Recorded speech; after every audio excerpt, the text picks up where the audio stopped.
And welcome to more conversations with the average black man. I am Timotheus with my lovely co-host Morphine. Welcome to the show, everybody. And today we kind of gonna do something we don't normally do. We're gonna tie in some celebrity junk into what we're talking about today. Yes. Because what we want to talk about is this whole friend zone narrative that's been going around. How the friend zone is toxic or whatever. And with the recent thing with the actor Blair Underwood, you know, I want to explore this idea. So let me go ahead and just pull that clip up and Yeah, jump let's, right, let's get it. Let's just jump right into it. jump right in. Just jump in the water. Just jump in the water. Just jump in the water.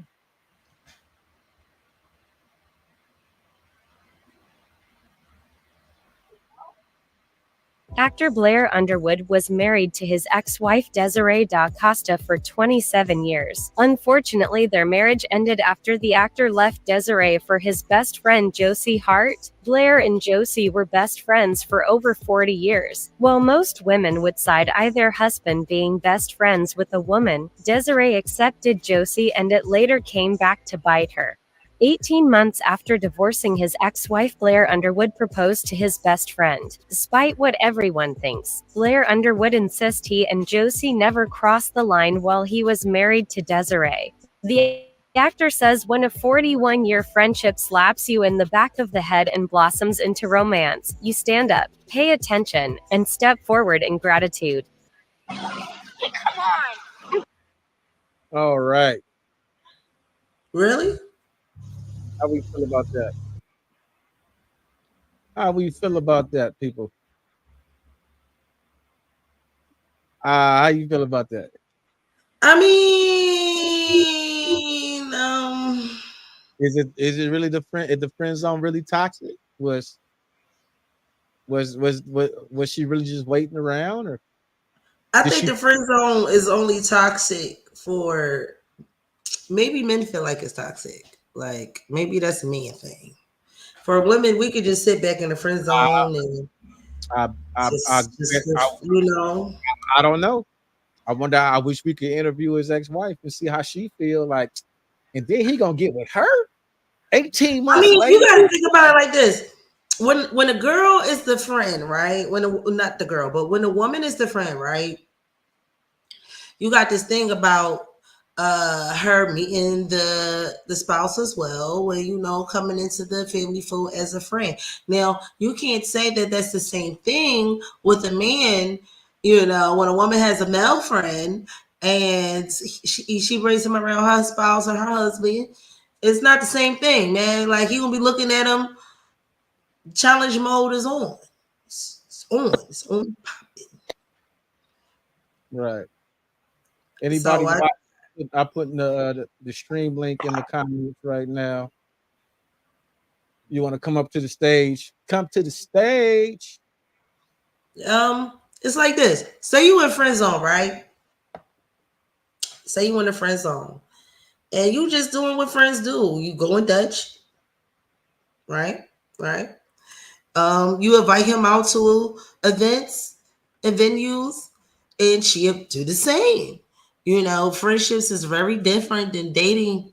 Can we like get some outliners on that, Tim? What do you think about that? The friendship I stage I and the think dating it's stage. I think the whole thing is a slippery slope, man. I think all of it is a slippery slope. Because granted, I do have homegirls from like you said, 40 years. That go back to high school, middle school, or something like that. And they probably really are just his homegirls, but I don't have an active relationship. Like I got a homegirl right now, been best friends for over 20 years, but we don't have like an active uh friendship to where I'm like, let's meet up and go have brunch and go have, go to happy hour and it's just me and you know what I mean? It's just me and her.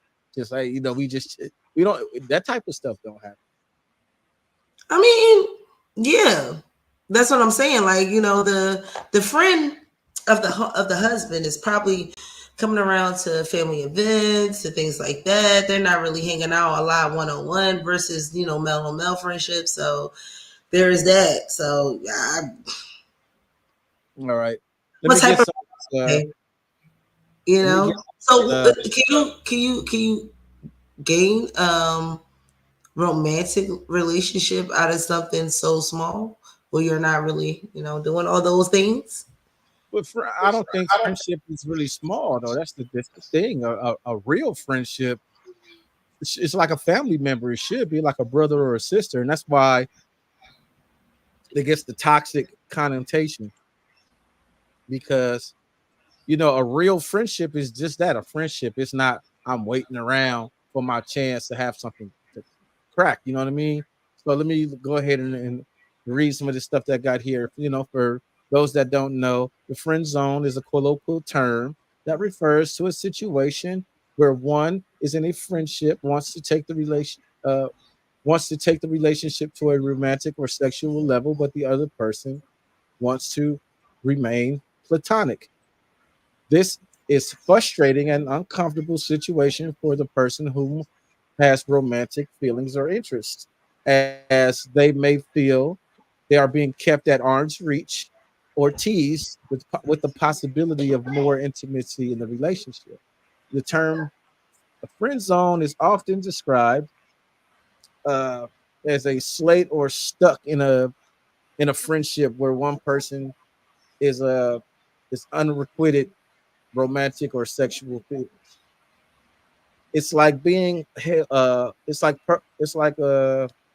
holding in a pattern where you're not quite sure if the person wants to move forward or escape the situation. And common, there's common sides to the friend zone where you're always there for the other person, but they're not there for you. You show interest in talking about uh, relationships, but they don't say that they're interested in taking things to the next level. They may even talk about relationships that they have with other people, knowing that you want to take the relationship to the next level. That type of shit. The friendship it can you can find yourself in the friend zone, blah blah blah. We already know you gotta go through this. So a hard feeling. This is the meat and the potatoes right now. Is it better to end a friendship with a person that wants to be more than friends when you don't? So if you got a Well, homie right yeah. now, if you got a homie that you've been friends with since the sixth grade, and you never thought of this person as nothing else, and then one day that person be like, man, I fucks with you. I've been I fucks with you for years. I've been loving your ass since we was in the sixth grade.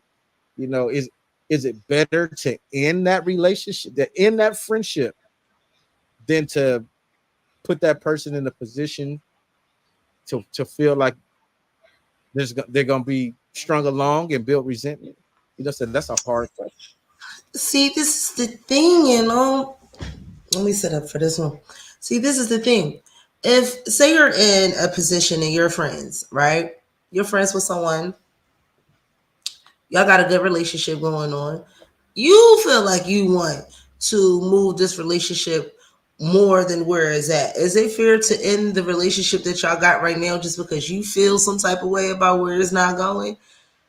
You're the one that changed. So is it fair to the other party that you have a more desire to do something else that was already happening? Like, it's good where it's at. Why you want it to change? I'm just saying. But that's where it becomes toxic. If I know that this person wants more than I want, and I use that to my advantage, that's toxic. But if I end, should I end the friendship that we've had for 30 You're years? not using it to your advantage because the friendship is like, all right, say we on A. The friendship is right here. You want to go up here, but we met right here. We build right here.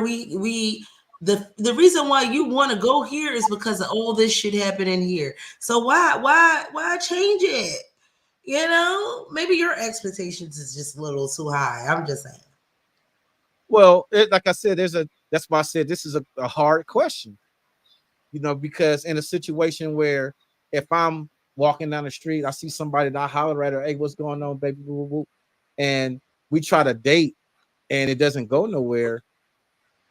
In that instance, I would say, end it because one of you wanted more, and it's gonna never really be a friendship because it was never in the idea that it can be more. How about that? That ideal that just because it's not what you want, it can't be nothing at all. In that fucking idea, like. But that's real because it goes for both sides.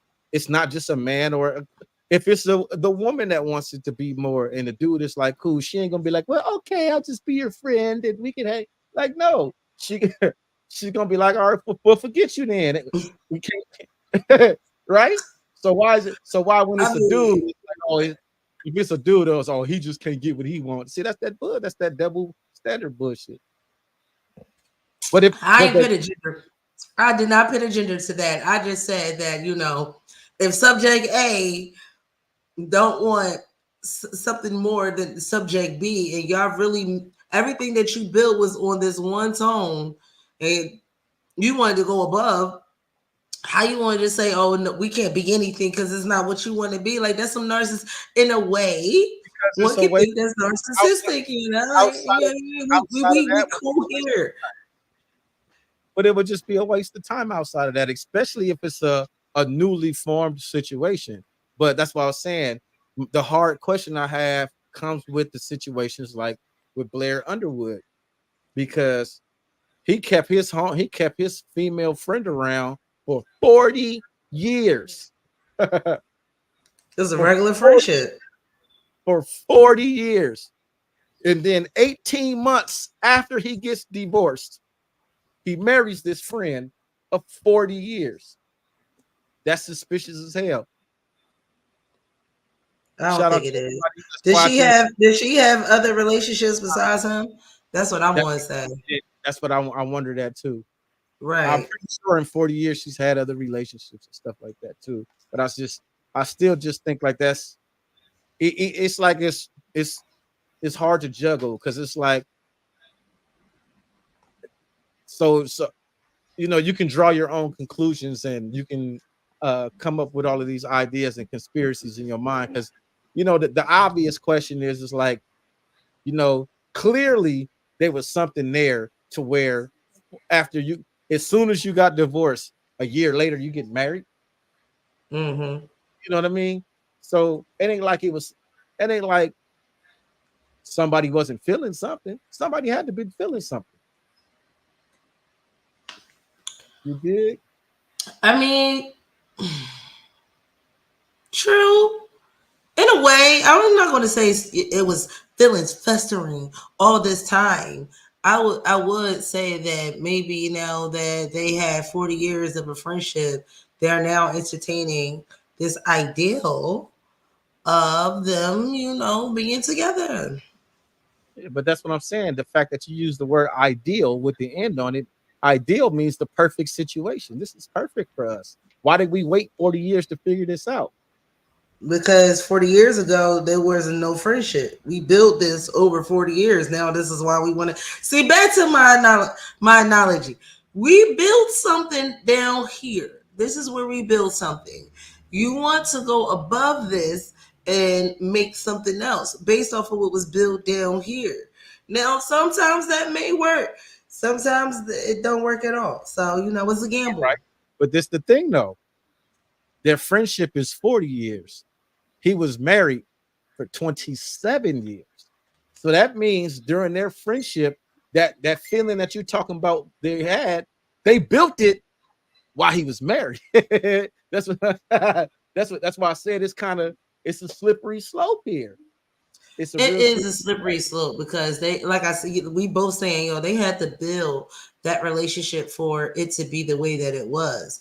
But I'm going to argue that we all build these type of relationships over fucking time when you're dealing with someone that is your friend from the opposite sex for a long ass fucking time. And we're not even going to the extreme of every day, every waking moment, but you're sharing a lot of your life events, birthdays, holidays, things like that. Talk to them once or twice a month. All that shit still builds a rapport. So once you build these rapports with people, it is easier to get in a relationship because you've been through some things outside of a relationship. My argument would be, is it better to befriend the person that you want to be with before you be with them? Yeah, that's a good one. I'm trying to see, somebody sent me a message. I'm trying to see if they coming to the stage.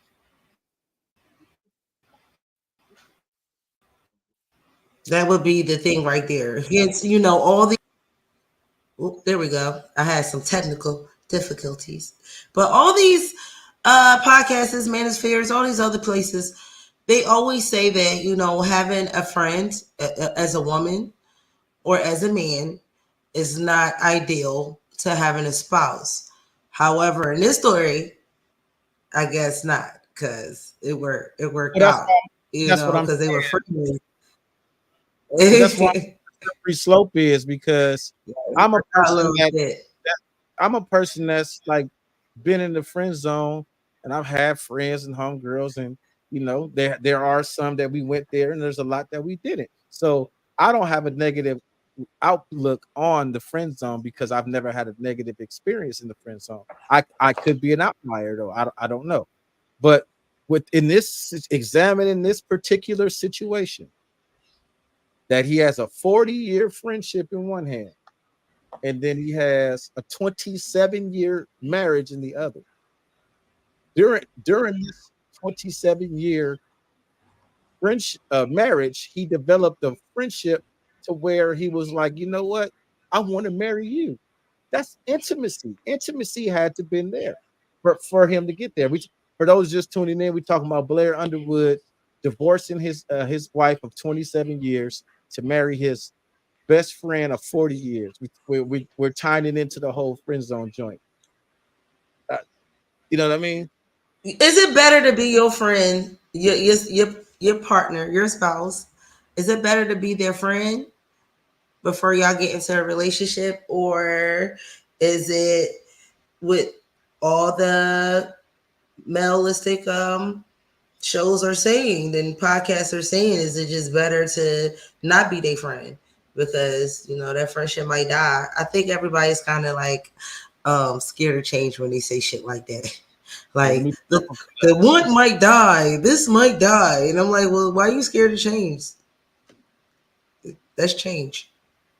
let's see what this 2-minute clip got to say. You know, Let's men get talk about the friend zone a lot. But what doesn't really get talked about often is women who actually believe that they have a friend in a man, and that man is not their friend. He's simply quietly and maybe even subtly manipulating and pulling strings and waiting around and lingering and being nice and doing sweet things with the intentions of sleeping. Now, there are women that do the same thing. They befriend a man, like, oh, we're just friends, but deep down, they're either trying to get in their pants or they're trying to use him for his resources or whatever the case may be. But as we know, in most cases, it is men often pursuing the woman, not always, but often. And there are many cases where she'll tell him, no, I'm not interested. And he'll be like, oh, that's cool. We could just be buddy, buddy, old pal. When in reality, it ain't no buddy, buddy, old pal. He is literally plotting. Predatory type of behavior is really scary because there's a lot of people is like, oh, we need to unite our fronts and stop talking about men versus women, especially in the Black community. We need to bring ourselves together. But the reality is that if we don't talk about issues that are pervasive, issues that are destructive to us, we're never going to address them, and we can never actually rectify them. So that way it is less common in the community. You don't change wrong teaching with non-teaching. You actually have to address the issue and teach correctly and talk about correctly and reframe. So when you see men out here and they're just like, oh, I wore her down, or I convinced her. There's a very, very thin, loose line between pursuing someone and showing effort and literally praying and targeting someone. Like, I'm going to get them draws, whether she like it or not. She going to have to give it to me. And you know what? The reality is there are women and oftentimes men who feel like, okay, I gotta have sex. Like, okay, they done did so much. They literally feel pressured into it. And the other person just walks around with a badge of honor, like, yeah, I got it after all this time. Years, I got it. And it's kind of like something sick about you. Like, you need help. It's a problem. It's not okay. And people high-fiving each other, like, grow up. It's actually kind of pathetic that you can stop it.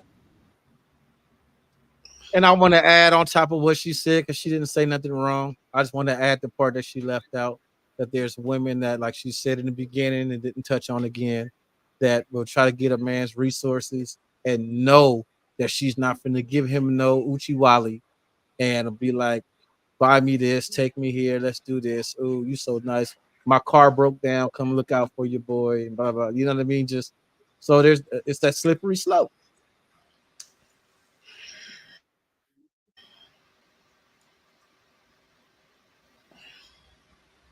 That worked both ways. A woman could try to come to you and try to be your friend, and she really not your friend. Absolutely. She really just see that you got something going for yourself, and she just want a little bit of it, you know. Right. And that's the thing though. here's it. But when we apply it to the Blair Underwood thing, like they was friends, all of that. That's why I said that. Yeah, they was friends for a long time. Is the friend zone really toxic, or isn't it toxic? Is this a case of it took us 40 years to figure out we loved each other, or is this a case of he was married and they built a relationship while he was married over 40 years, and then he divorces his wife to marry this woman? You know what I'm saying? It's rough. I don't think it, but let's take it out of, I mean, with shit, we don't know. They celebrities, so God only knows how that festered.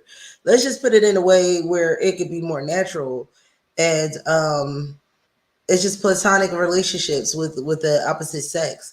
I don't want to make it look like you can't have platonic relationships with the opposite sex. I'm more going to examine what I just keep saying. Should you be friends before you decide to have a relationship, so you don't gotta worry about shit like this? You know, like, I don't want to say it's a preventive measure, but maybe this is an eye opener. Like, maybe we should start doing this. That's what I was saying earlier, though. Like, I never had a negative experience in the friend zone, and I, as a married man myself, I understand that your partner is supposed to be your best friend. I think the friend zone for men comes into play when they gotta pay for things, when they gotta like. But that comes with the expectation of, I'm doing this in order to get this as a reward. Since I do this, I'm owed that. It's a sense of entitlement, and that's why I was saying earlier, like when it's a fresh new relationship, like somebody you just meet and y'all date for a couple of weeks or a couple of months, even if you're noticing it's not going a certain way, just end it. Don't even be like, oh, we can still be friends or whatever, because that leaves you open for that person to take advantage of you. Now I'm gonna play the clip. That's the satire. That's the joke where they basically making fun of what we talking about right now. It's 1 minute long. I just broke up with my boyfriend. Damn, again? What happened? He's just so selfish and disrespectful, cheating on me all the time, even DMing my best friend. Wow. Right? Could you believe that shit? That's wild. You deserve way more than that. A man that really wants you. I know.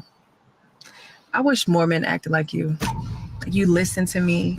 You're always there for me. When I'm sick, you bring me medicine. When I'm behind on my bills, you're there. You just get me.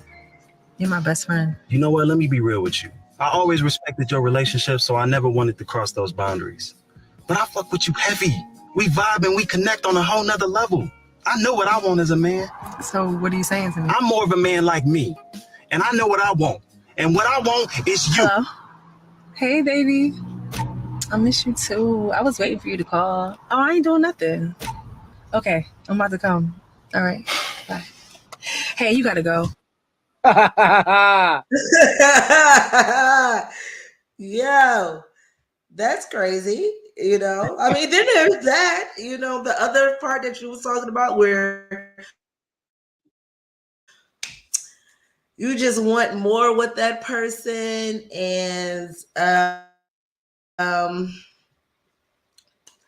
they just want a friend. Like, that's all they want. Look, all they was looking for was a friend. They wasn't, you know, trying to. And then what happened if that guy really got with that girl? Do he think the relationship would be like their friendship? And then when it's not, why they get mad that it's not? And see, this is Like, where damn, this wasn't happening when we was friends. This wasn't happening, you know, when we was just chilling together. Like, but I say don't try to change nothing. this is where the attraction part comes into play, because attraction is important. Because she saw him, saw all his positive qualities and everything she wanted in a man. She saw in him as a friend, and she said, "I wish there were more girls like you." And translation, you're ugly. That is not what that means. That is not what that means. That doesn't mean you're ugly. That just means that you're not their type. You know. Translation, I think you're ugly. Shout out to Maurice. Welcome to the panel. What's going on, yo? What's going on? This guy. That What's up, Maurice? what's going on? That video was hilarious. Yeah. Hilarious. Yeah. He over here pouring out his heart. She like, yeah, I'm talking about this other nigga though. You Yeah. know. Listen, what attracts men tends to be pretty like straightforward. What attracts women is pretty like I would elusive's not the good word. It's because it's not like we don't know what they want, right? You always want this ugly shit. Convoluted. Yeah, it's not like we don't know what they want. It's just some of it tends to be contradictory, right? Contradictory, convoluted. Yeah. Say again. Said contradictory. Don't do that. Convoluted. Because we can say the same about men. Contradictory. No. Convoluted. There's a certain level of contradiction. What a utopia, like this utopia person, like. But no, it's just like I think what women are attracted to is not necessarily weighted on one criteria, where men tend to be more heavy weighted on certain criteria, where others they'll let slide. Women tend to be kind of broad in their attraction, but all those broad aspects they kind of want in one man.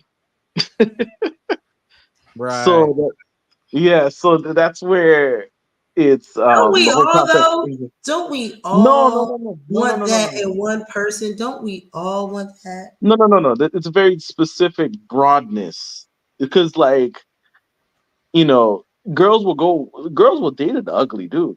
Girls will date a fat dude. Girls will date, these less physically desirable dudes, and actually want full blown relationships with them, right? What's wrong with that? If other areas are hitting the way they need to, What's wrong with right? that? Men don't do the same. No, Men don't want the same. I'm not talking about right and wrong here. I'm just making I an get that. observation. So I changed the question. Men don't want the same. Well, no, men, it's definitely more around the physical attraction is what kind of drives them, and their, to some degree, their mental stability or instability, depending on who you are. But no, I is the get other. what she's saying though, when she mentioned that men are contradictory as well too. It's like we've had this conversation in the back chats a lot, where men will say, women will say, men always talking about they like a natural woman, they like a woman that's this, but who do you see them jumping in the inbox to? Not the natural girl. They jumping in the girl with the blonde wig and the long eyelashes and the big old fake booty. And No, men, fair enough. My response to and that men is will always say, hold on, let me see if my response is gonna match yours. Men will always say what women don't understand the difference in what men want to love and wants to bang. It's not to say they're different things. it's similar to that. In the same way that women have um uh people in the friend zone, men have girls in the sex zone. Yeah. Right. Yeah, yeah. It's the same thing. It's just because we have different attraction criteria and different priorities. Women women are looking. I hate being this general because I know I'm already gonna get like snapped at. But women tend to prioritize relationships. That's why women are always talking about relationships. Talk about the relationships that they have with each other. They having, the relationships, and they even invented something called the situationship to be able to justify having a relationship. But they understood that they didn't necessarily get a confirmation for this relationship, so they kind of prioritize relationships. So a friendship is a relationship. So they're able to get the benefits of being in a relationship without actually having to be in a relationship. In the same sense with men, men prioritize sex, right? Sex is not the only thing they care about, but it's up there in the higher in the priority. So if they can access sex without the relationship, then they're more they're more able to do that. Right. So Which therefore, that's why you have guys, women, girls in the sex zone, and men in the friend zone. and see Oh that well, goes I'm happy you said that. but that goes back to that whole concept of where you see a lot of because I can get on a TikTok or any social media site right now and find 1,001 videos of women saying, "Where are all the good men? Where are the good men? Where the men? Where the men? Where the men? Where the men?" But to the point Maurice just made is all the good men are not sticking around because there's this whole movement right now where women are saying, "I have autonomy of my body. Just because I want to have intercourse doesn't make me a 304." Hookup culture is a thing. So for this group of men that have a lot of access to lot of different women, and women have their fingers crossed that these guys that they're attracted to are the good men, those dudes aren't sticking around because that old saying that we grew up with, Maurice, is why buy the cow when I get the milk for free? I mean, that's what it comes down to. It's a reality. I mean, Because they lie to themselves and say they don't want those dudes. Like men are saying those dudes are the guys that are basically the sluts and hoes of the male society. And then women will be like, but I don't want them dudes. That's not the guy that I'm talking about. And then she'll tell you the guy that she's talking about. And then dudes will be like, so that's the guys that are the sluts and hoes. And then y'all get into this circular conversation. Because women lie to themselves. To you too. They lie. So I do see that conversation happen all the time. And I'm like, but dudes be saying, you don't really want that guy because this guy he has this contingency, that contingency. Not all, but the majority of the guy that you think that you want has this option, that option, and they do this with these options and they do that with these options.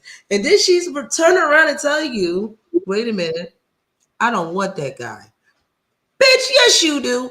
Like that gotta be nerve wracking for you I, guys. Like what I think is interesting too sometimes is that women tend to be a little bit more fluid with how they conceive everything. Men try to put things in boxes a lot of the time, right? This is the end of this is the beginning of something else, and they try to draw lines and boundaries and structure. But for some reason, women have a hard time blurring the lines between a male friendship and then eventually a significant other,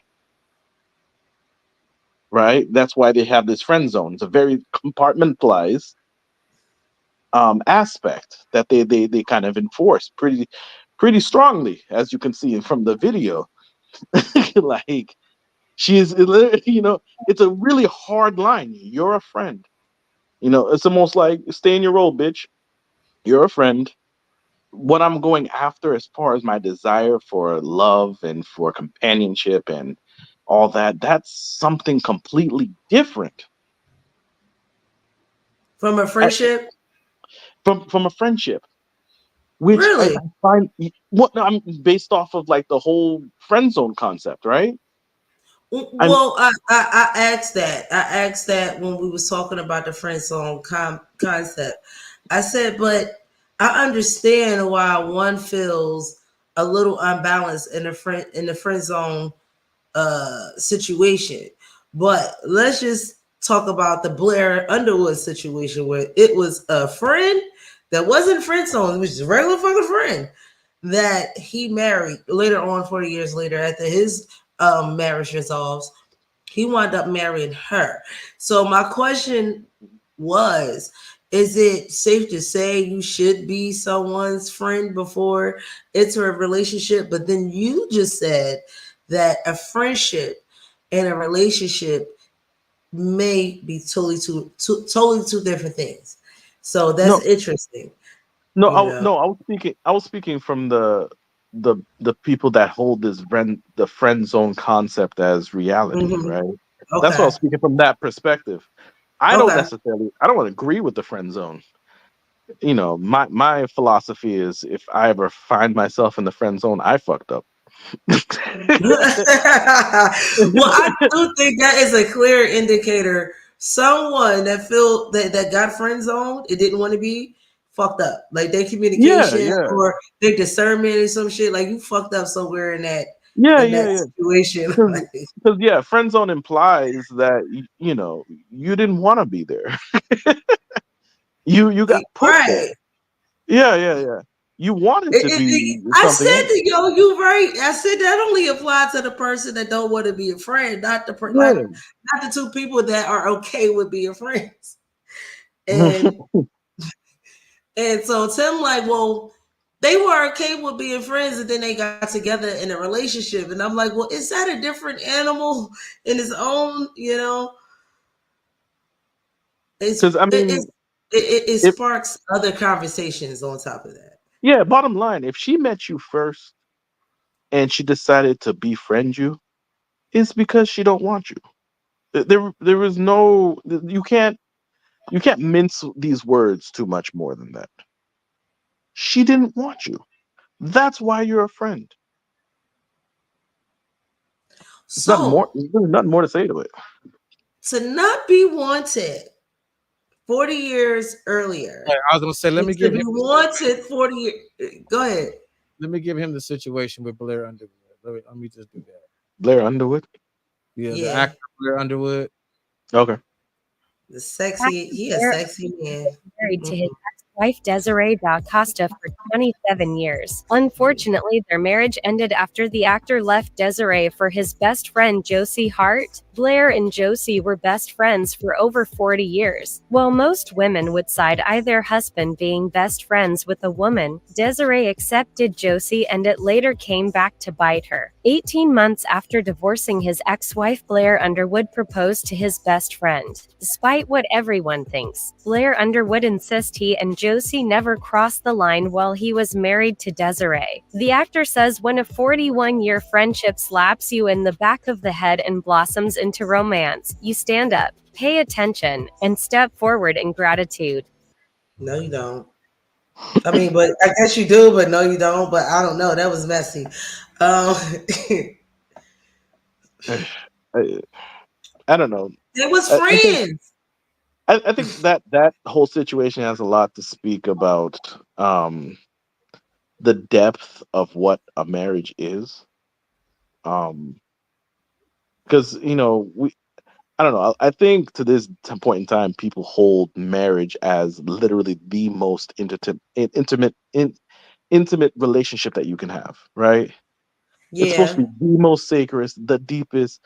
Like when in the hierarchy of relationships, a marriage is at the highest. There's nothing greater.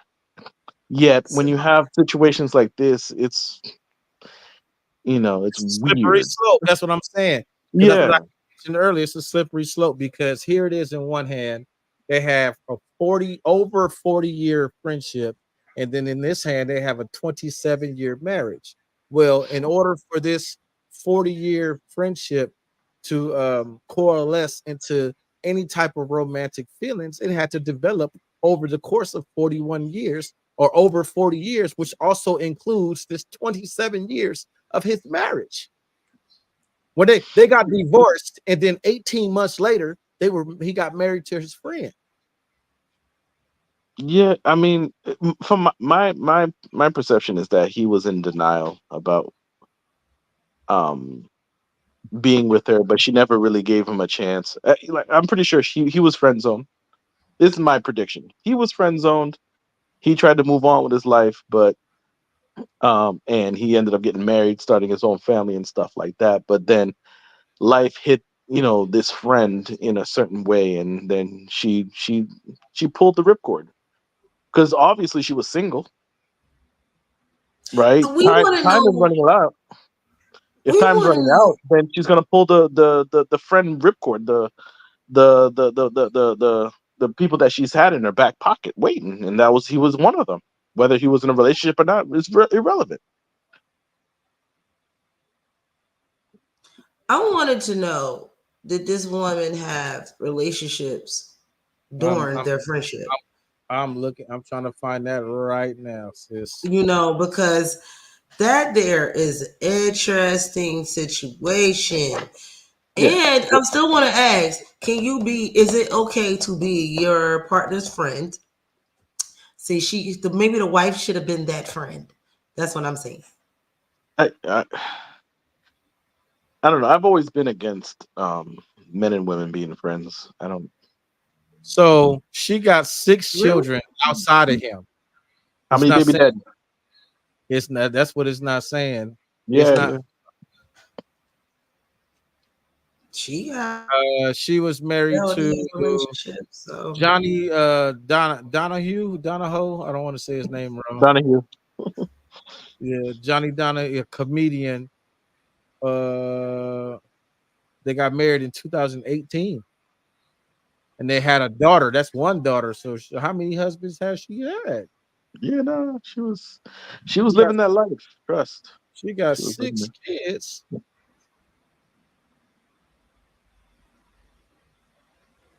she got 6 kids, but it's not telling you who she got 6 kids by. Right, because like, was she married? You know how Google works right now. The number one search is her marrying Blair Underwood. I'd have to go through like all these things to figure out what's going on. Like her. See, that's what I don't like about the internet. Like her own Wikipedia page is not even coming up. You know what I mean? Check ChatGPT. Let me see. Josephine Hart. Blah, blah, blah, blah, blah. That's her name, Joseph. Yeah. Josephine. I don't see anything. Her career, her personal life. She was married to Maurice Sachi. I can't say that name. The former political advisor.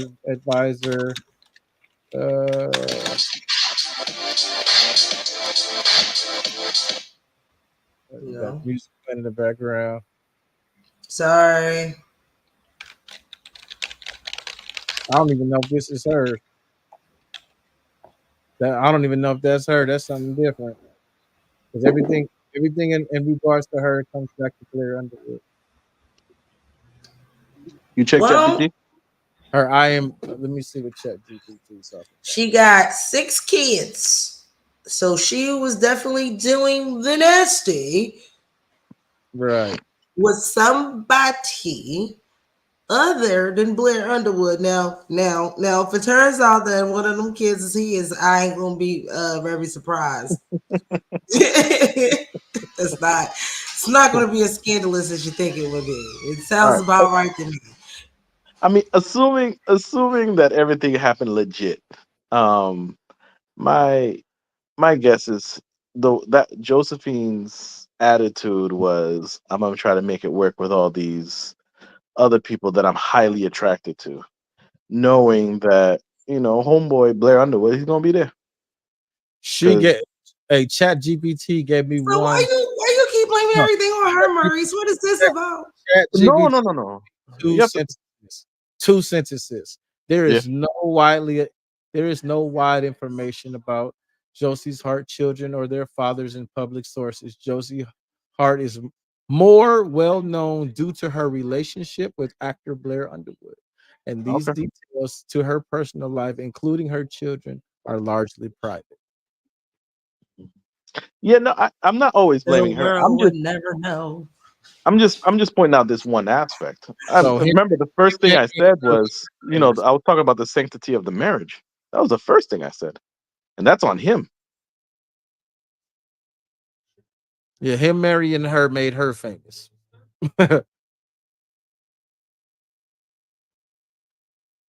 He announced his engagement in 2022.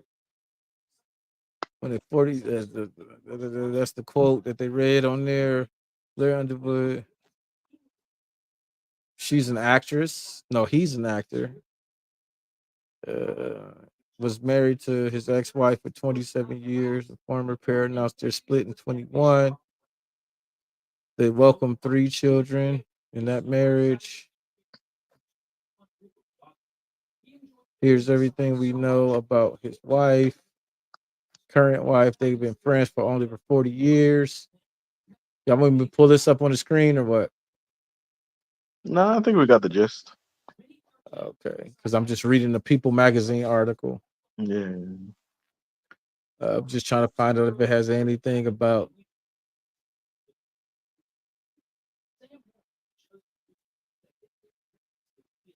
I'm trying to see if this says anything where people Underwood and Hart they met at the age of 16.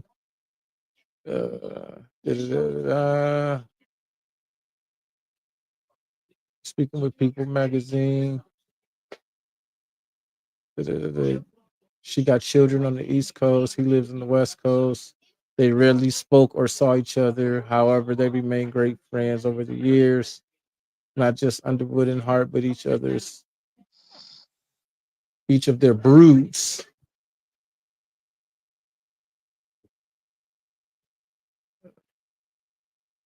Then they talk about their red carpet debut together after their divorce.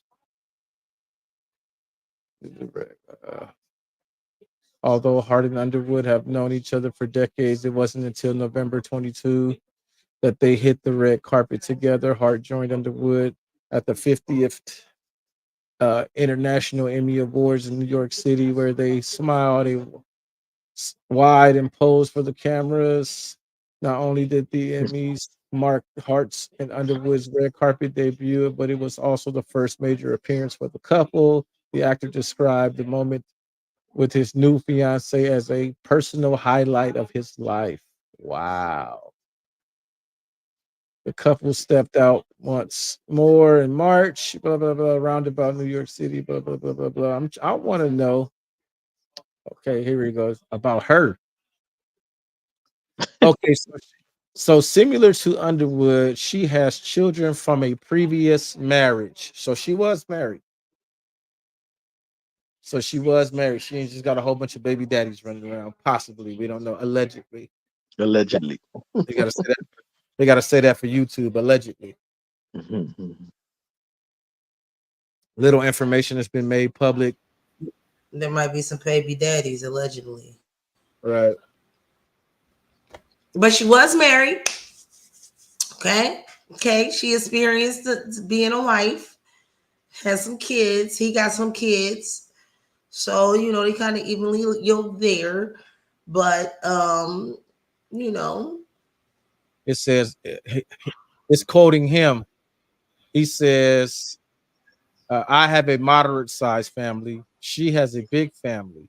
Combined, we have a huge family. But for those who know us, and I'm talking about all the kids, grandkids, and exes and ex-spouses, for everyone to be on board and embrace and accept this union is nothing but God. Oh, so the ex-wife ain't mad. She not even mad. She like, yes, go to her. Cause no, that's him. That's him saying that. He's saying for everybody need to know, from the kid, all the kids, all the grandkids, my exes, her exes, ex-spouses, everything. This is God. Don't be mad at this union. This union was meant to happen. That's what he's saying. We get. I don't care how y'all feel. We getting married. We together. That's what. Man, That's they, what they he's make they make God sound like he's fairy dust. I don't understand that. They just sprinkle it on whatever they want. They'll sprinkle it on shit and be like, that's God. Look at God. See, listen, I wanted to have a show about that, but you know, Tim talking about something. No, I'm like, why not? They always using him for things like we might as well talk about it at that point. But anyway, yeah, you ain't never lie about that. People would sprinkle God on anything. Like he even asked for the blessing, and they just be like, "Yep, God did it." Like, listen, a person would use anything to violate some shit that most people would criticize. No, yeah. They just want to justify whatever the hell they're doing. Would justify most things people would criticize. You know, Yeah. They know they're doing nonsense, but they don't want to have to answer for it. So the best thing you can have is have God have your back. Once God has your back, nobody can complain. So get you a little bit of God, throw it on the nonsense that you're doing, present it to people, and if they got anything to say about it, they think they're gonna have to deal with God instead of you. Yeah, like you don't got to deal with me. You don't got to. It's not about my idealistics. It's not about my opinion and what I want. It's about what God said, because God said that it's supposed to be this way. It's not me. It's God. So if you don't like it, take it up with my invisible friend. You know? No, you gotta ask the right question. Like the right question you gotta ask is what did God say when for the first time you got married? Did he say something then? Right. Like let's pull that shit the fuck up. What did he say? What did he say that? Like what did he say when that happened? You know? Yeah, he told you it was temporary. That's what he said. Wait over here for me, and I'll come get you and bring you somewhere else. Is that what he said?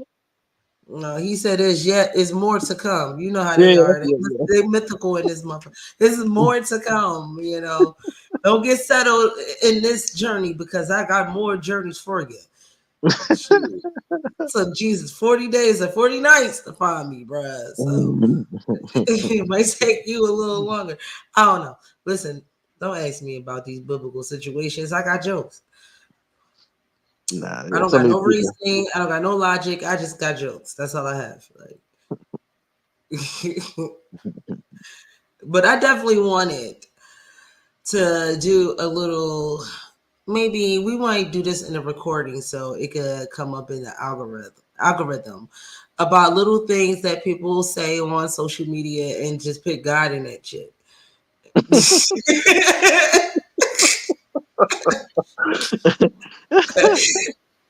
Like, you know, they want a submissive woman, but God said, like, bro, that's just what you want. It's okay to be your personal preference. You don't need God to have that personal preference. Like, it's just your shit. Walking into a strip club, talk about this one's blessed by God. No, walk into a strip club and tell all the hoes that they're going to hell after they done shake their ass in your face. And you but Maurice, that's not entirely accurate. You know what I'm saying? What? Huh? What? Say it's not accurate? I said that's not entirely inaccurate. You can go into the strip club and say, yes, this one has been blessed. Listen, you could say whatever the hell you want. Yo. It don't make none of it true. It don't make no sense. That's not entirely inaccurate. What do you mean? What's not inaccurate? The fact that you can say it? Yeah, you could say that. She might have that spark. She might have that, you know, those natural proportions that's blessed. She might be anointed and not know she got the anointing. You know how they are, like they real swift with it, like a pimp named Slipback. If those proportions are natural, then yeah, she definitely The best preacher on the pulpit sound like a pimp named Slapback. I'm trying to tell you, he's smooth with that thing. He got right in her head, in her ear, like, you know what? I could put anointing on you, sister. You know, I could bless you with these hands. That shit don't sound sexual to you? Sounds sexual to me. I'm just saying. Oh, what you talking about? Son, the best players in the I grew up in the church. The best players were the ones slick with the word, man. They knew how to lay it down. They knew all about the anointing. They lay hands on everybody. I mean, that's how they did it. Pulling the Holy Ghost into everybody. Like, Oh just yeah. spread that bitch. Like, Lord forgive me. But that was funny. I know God have to be sitting down here looking at these, like, these humans blame me for everything I ain't never do. But you're right. They do blame God to just be like fairy dust, some shit you can sprinkle on some shit. Yeah. And he only get mad when they're mad, or when they are going through shit, then that's when God is mad. When they don't agree with things, then that's when God disagrees. They're over there looking like Salt Bay, trying to sprinkle some God on this. Damn. Listen, you're making my temples hurt. I make the back of my ears hurt. Like, Oh Lord. oh, it shouldn't be this funny, but it really is, man. That should be crazy. I had a conversation about geriatric pregnancies with this older guy, and he was on this binge talking about how older guys can have babies till they turn 80, and I was like, and you're telling me that women can have babies until they 50 doesn't mean they should, so how come that don't apply to you guys and shit, right? And then he was talking about all the birth defects and things of that nature. So I told him all the birth defects that comes with, old ass sperm. The fudge. So then he hit me with the, God ordained, man. I'm like, oh. Oh shit. Yeah, What I'm supposed to say to that? What I'm supposed to say to that? Like, oh yeah, I remember growing up in church. It was a "Thus says the Lord." That's what everybody. Whenever you having an argument or a dispute about what the Bible says, if you can find yourself a "Thus saith the Lord" in there, then you good. You golden. You could ride your whole entire argument on that. Thus saith the Lord, That and was that's what you just said made me think about these outliers that a lot of women have been using to champion, that women don't hit the wall. So it says Ashanti is pregnant at 43 years old. Janet Jackson was pregnant at 50. Halle Berry was pregnant at 47. It is proof that you don't have to rush out and start a family. Everyone is ready at different times. Did somebody say IVF? Anybody say that? Nowhere. Well, I don't know. I think Ashanti and Nelly might have got it in. No, yeah, I don't think he did IVF. You would never know. This is what you're not understanding. This stuff's not going to be public information that they use in IVF unless they choose to share it. These women, there's a good chunk of women now. No, man. Simply because, hold on, simply because of the birth control that's being used on women at such an early age, they have to go through some form of fertility doctor or IVF to be able to even get pregnant. I don't know about that. Maybe my wife is an outlier because she was like 40 when she had our daughter, and we wasn't IVF. We wasn't paying $10,000-$15,000 for IVF. We was getting it So in. you didn't need. I mean, obviously, we wouldn't be having a single mothered epidemic if women weren't getting pregnant. I'm saying. But I get what he's saying though. Like, so we can't say is that you. All right, listen. Women can get pregnant until menopause. That's a fact. Whether it's your wife, whether it's a single mother, I'ma just put it in a situation where one could just understand it. Say it's your wife. When your wife gets 21, she gets pregnant. When she gets 31, she's going to get pregnant. When she gets 41, it's a chance she could get pregnant. So with the guy, and we was actually talking about that post there. It's funny you brought that up. What the guy was saying, even though you can have a baby at 42, 43 years old, doesn't mean you should. Mhm. And I was saying, okay, just because you can have a baby at 61, 59 years old or 55 years old as a man, not a black man, but I'm sorry, as a man doesn't mean you should. But Agreed. the natural thing is the natural thing. If you have sex with a fertile person, they're going to have a baby. That's natural. Agreed. I mean, So, people like to decouple a lot of things when it comes around to sex, but sex outside marriage comes with risks. Sex in older age without understanding that pregnancy could happen comes with a risk as well. And you got to understand what game you're playing. right, I, because I I I will say it's particularly um more uh what's the word I'm looking at? It's wiser to be a little bit more prudent when it comes for women getting pregnant at an older age, because women in general, women period, carry the burden of pregnancy, and that comes with a lot of physiological changes. And you know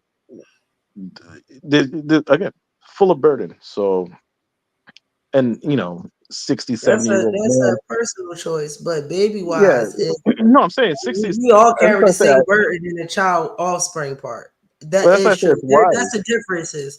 Women, we No, go and carry that physical shit and the baby, the offspring downsides. Where only as as a collective, from men to women, do we only carry the burden or the downside of having a baby, our offsprings. Their issues will come into play, but you're right. Like women hold that shit all by ourselves. yeah. So I mean, is it why? And then if you look at it from the men's perspective, once you're in the age of 60, let's say you were to impregnate a woman and give birth, by the time you 80, that could you 60 years old. By the time you 75, you're gonna have a teenager. Like what kind of guidance? And because I'm a firm believer the father really steps in heavily after the age of 7, and it's important for that father to have the energy and the experience, as well as the drive. There's a reason grandparents are grandparents and they spoil their children rotten, because they don't have the energy anymore. I would want to ask that to someone that had children and their children are like I say teenagers about to be out the house and they still want a bunch of little more kids, and I would ask that question then. But to a man that never had kids, yeah, he's going to always want kids if that's what he wants, no matter Yeah, what age he is. there's always going to be the individual component, but the aggregate is going to be like, there's a certain age most men they're not about to chase toddlers around the house anymore. They're not- Yeah, that is a yeah, taboo with men no, yeah. amongst men groups that they think that like you said, that that doesn't have an age limit. Like, My I guess the point I'm trying to make is you're not going to want to. You're just gonna get to that point where even if you end up having a kid, you're not going to be a valid partner in raising that child. You're gonna be negligent. Is it mm, possible? Yes. Just like it's possible for a 50-year-old woman to have a kid. But you put yourself in a situation where it doesn't create the best outcome for the child. The woman potentially genetic diseases or even birth defects, or even put your own life in danger, right? You end up in that situation. Is it possible for everything to go through fine? Yes. Same thing with the man. The man's responsibility is usually after the birth. And if you're not, fit and able to support your wife and maintain this child, then what business do you have having a child? And also the physiologies of the offspring, the same things that women could give, the same issues that you could give your offspring as a woman is the same issues you men could give to the baby as well. You could have a baby with a young woman, and because you're older, that baby could come up with health issues, not because of the mother, because of you. See, the thing about this offspring shit is it's a misconception thinking that it's only on women because we carry the baby. No, the baby is made out of both of us. So if you're a male and you are a line of, like, say, Down syndrome in your family, you could definitely give your offspring to have Down syndrome. It just don't carry. It's not just on our backs. What the birth effects may happen to the baby is also on your back as well. The only shit that we carry alone is what happens to our bodies during all of this. Yeah, I That's don't know about that's the Down only thing syndrome. we women carry. It might. I mean, you might be accurate to a certain point, but I'm pretty sure Down syndrome completely falls on the X chromosome. No, it falls on both. Okay, I'll have to double check that.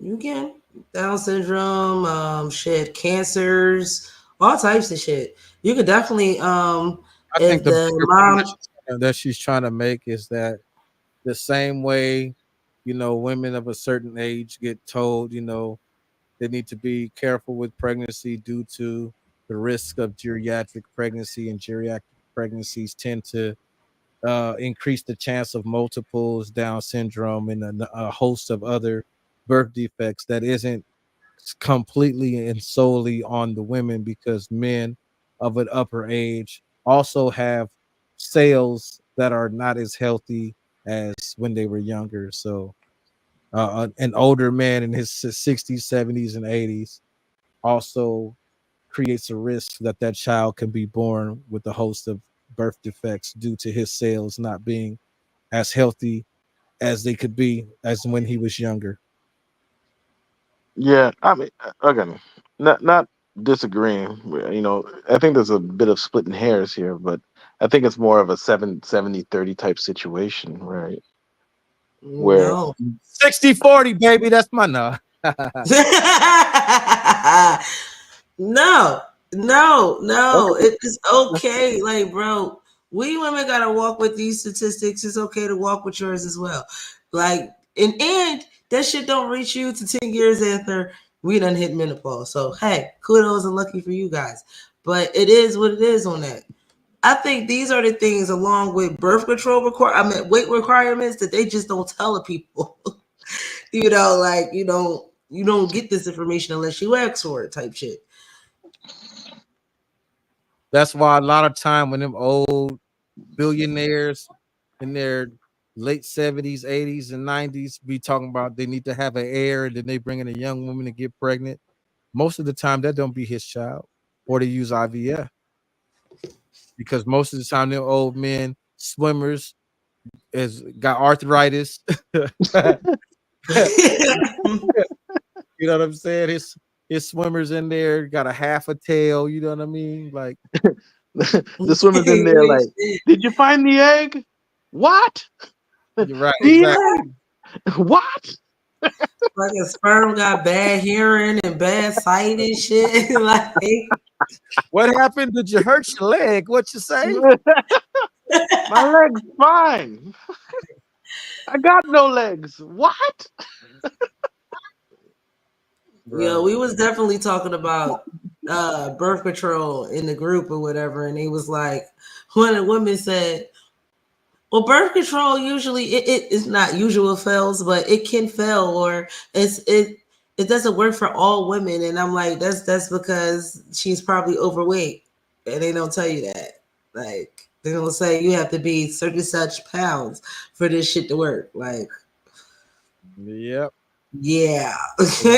You're like, yeah, I don't know what to tell you about that, sis. Double the dosage and all that too.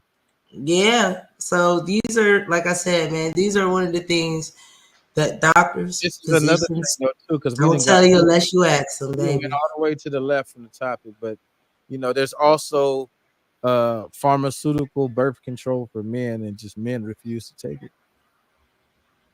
I mean, how long we gonna talk about that topic? It was only bound to it was very subject to change after a while. Yeah, That's why we don't do celebrity gossip. yeah. Because I'm like, I had sent you a text like, all right, I'm already over the show. Oh, Maurice, this is why we don't do celebrity gossip. It doesn't last long for us. We be over as soon as it came out. Well, yeah, because it's surface level. They don't mean much.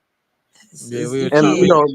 We were these people using it live. as a catapult to dive deep into the friend zone concept and that notion in that argument, because here it is, this individual has had a 40-year plus relationship and a friendship and a 27-year marriage, and during this 27 years of marriage, he and his friend of 40 years were able to cultivate a romantic relationship. So that's where the whole argument of the friend zone came in. Like, is the friend zone really, can men and women really just be friends? And the hard question that I asked earlier is, should you end a friendship of that long if one person wants more of it than you do, to prevent any type of resentment or temptation? I mean, the first part of your question, I firmly believe that men and women can't be platonic friends. Yeah, he said no from the jump. Yeah, He I answered don't. that a long time ago. Yeah. Can men and women be friendly? Yeah, I mean, but there needs to be a clear boundary. Um, I mean, we definitely can go into nuances of what that boundary looks like, but it is what it is. The second thing you said, what was the second thing? Should you end a friendship of 40 years because one person wants more and the other one don't? Like, should you really end that friendship because to prevent resentment? Shout out to Mrs. Fields in the comment. Oh, there she goes. She just popped up. Yeah. So if if you didn't listen to me about my first, and didn't stay out of these friendships, and you decide that you're gonna have the friendship, and now you're in a situation where one person wants it more than the other or whatever, your best bet is to go to what my first see first comment and put it back into this structured distance of a relationship, where it's kind of like outside that friendship. Like, you have certain tiers of friends, right? Certain friends can be all the way in. Certain friends are like more like acquaintances, and I think that's the best place that you can have them. But see, this brings me back, and that's to this whole notion of Blair Underwood, because again, a friend that he's had since he was 16. The both of them were 16 years old. They probably at 16 were 100% platonic, and then over the course of 40 years, and of those 40 years, 27 of them he was married, and then she was had married and had kids and all of that shit too. But they cultivated in these years while they were married, because he was married a consecutive 27 years. So whether she got married, got divorced, got married, got divorced, into whatever the situation is for her to conceive 6 children, you know what I mean? Because he only has 3 children by his wife of 27 years. So for them to have cultivate this relationship to where it blossomed into something romantic, it took place over the course of him being married to this woman. I mean, that's just the truth. There's no other way to say it. So I think is the friend zone, like all of these podcasters and all of that be saying, is it really a toxic thing? Or my hard question: should you end a friendship like that? Should you end a 40-year friendship 20 years earlier because you can see that the other person wants more and you don't want to either be tempted or to build any type of resentment in that other person? That's a hard question. I don't like the way you're saying end. Right? There's ways to being amicable without ending the friendship, right? Um, because there's plenty of, like, as much as I say, men and women can't be friends, there's plenty of females that I have conversations with and I'm very friendly with. And I wouldn't be shocked if they considered me a friend, but the concept of a friend, like, in order for you to be my friend, like, there's a certain high level criteria before I say that's my friend. I might be a friend to other people, but they're not my friend. Does that make sense? Okay, right. Okay, so I'm gonna pull up this satire clip again. So you telling me this dude should maintain this friendship? No. Hook up with my boyfriend.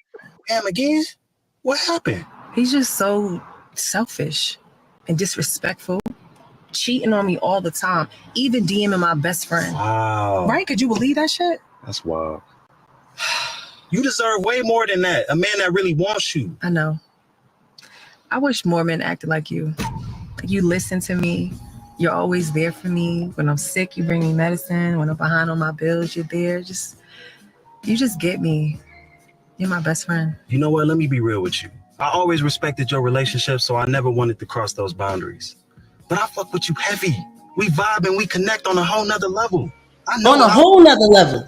What are you saying to me? I'm more of a man like me, and I know what I want. And what I want is you. Hello? Hey, baby. I miss you too. I was waiting for you to call. Oh, I ain't doing nothing. Okay, I'm about to come. All right, bye. Hey, you gotta go. So Yeah. That was funny. Just like that though. You gotta go because we're just friends. So you end that friendship in now, because all it's gonna do now from that point forward, that man should be aware. He should have been aware, just like the other video that you played after that. That hit this video on the head. He wasn't a friend from the jump. No, Maybe. he said, well, I get what you're saying. No, because you're right. Because he did say, out of respect for your relationships, I never crossed that boundary, which is a respectful thing. That's something a friend would do. He understood the assignment. He said, you know what? She the homegirl. She got to do, cool. We still cool. Because again, to tie it to this Blair Underwood thing, we don't know how long the past friendship is. They could be homies from the 6th grade. You see what I'm saying? If he ever had, he suppressed his feelings that he had out of the respect of her relationship. Not that he never had these feelings. Right, but that's what I'm saying. He always had those. He was never a friend in her. He was just waiting his turn. But that's where the I was gonna say he's just waiting his turn. That's where the slippery slope comes in. No, there's no slippery slope in that situation. That is a slippery slope because, like I said, I added a nuance to tie it into the Blair Underwood thing because we really don't know the history behind it. To tie this same video I just played with like Blair Underwood, they could have been friends since they were 16. We might have had a girlfriend. They might have sat next to each other in class, never looked at each other in that way ever, not one time, never. And then over the course of years, spending time together, doing things, looking out for each other, those feelings developed. That may have not been the initial feeling. You know what I'm saying? Miss Fields, What Hi. is your opinions on this? I'm Okay. just catching up. I'm so sorry I was late. I saw the link and I was like, oh crap, it is Monday. Um, I I agree with you, like that there are some men, I'm not gonna say all men, but there are some men who can truly be a friend to a woman, and have no intentions of anything further than just a friendship. But I really don't think it's the majority of men. I think they're kind of just waiting for their turn. And even though, like Tim said, yes, he was being respectful, like, okay, I know she got a dude and I'm not trying to cross no boundaries, but he was still hoping at one point in time that he would be able to get his foot in the door. I guess the only way I could say is I have one male friend that I grew up with, and I was friends with him and his sister, so let's be clear. Um, we grew up together since I had a training bra. And every time I go to visit in Buffalo, New York, like I go see him. Like if I don't go see nobody else, I'm going to see her and I'm going to see him. And like Billy's met him, but like he's not one of those brothers that's like waiting for his turn. I can honestly say that.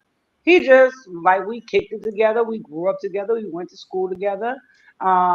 He respects my marriage, my relationship, and he just cool as hell.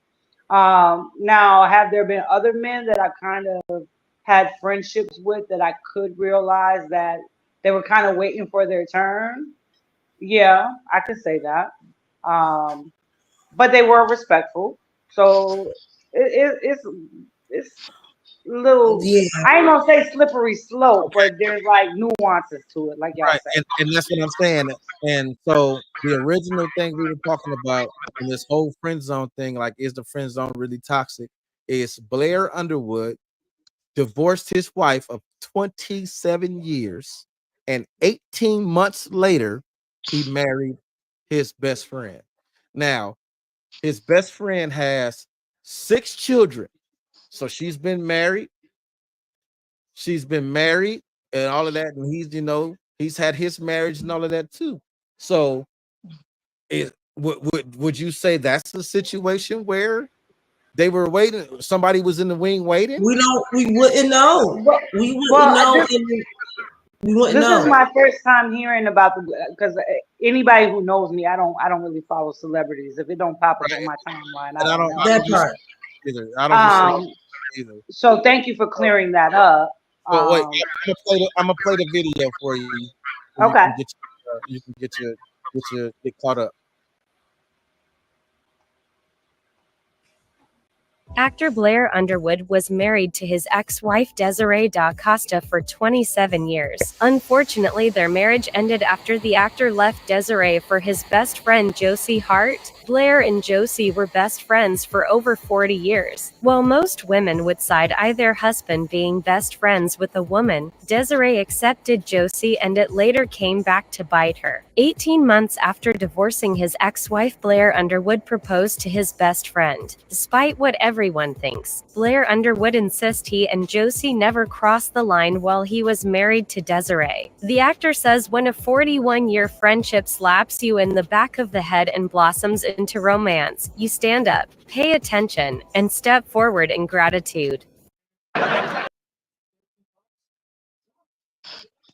Hmm. I guess now watching the video, I mean, I'm not gonna assume that they were doing something in the time that he was married to his wife. But I mean, if you're gonna leave a 27-year relationship, I mean, I would think that I would go for the person that was my best friend or so-called best friend, who I know that I have things in common with, and oh, I know this is gonna sound crazy. That I have things in common with, that I know I've been knowing. I guess what I'm trying to say is like, why try to start all over again when you can just go for the person that you've been knowing for such a long time? Does that make sense? But I'm that's the whole argument I'm making about when it comes to this notion of the friend zone.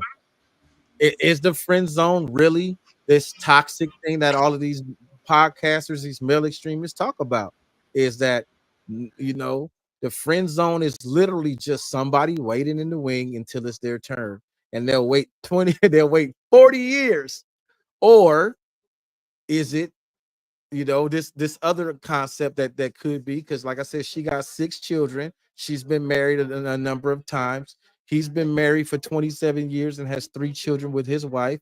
But it's interesting though that when he divorces his wife, it said in the video he divorced his wife for his best friend, and 18 months after the divorce was finalized, they got married. So that means that somewhere in these 27 years of marriage, him and his best friend cultivated that relationship to beyond friendship.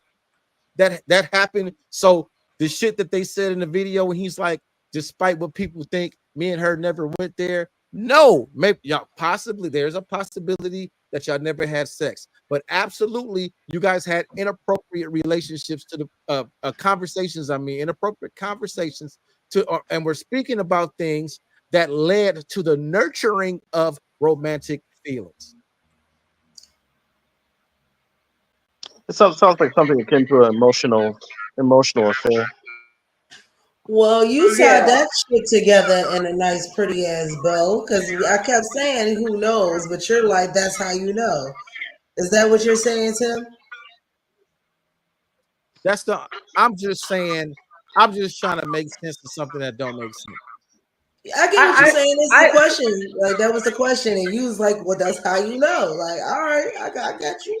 But can we look at it from a different angle? Once you've been married for like 27, I mean, me and Tim, we've been married for what, 15 years now. Once you've been married for like 27, shit, however many years, you've been married that long. A lot of us, especially in this dating pool and this dating game in this day and age, we not really. I know me. If Billy left me tomorrow, I might go find my little friend zone because I ain't trying to find nobody else because the dating pool sucks. I might. And there's that. There's that, Miss Fields. There's that. But what you just said, though, Jess, is exactly the narrative that all of these podcasts and dudes have.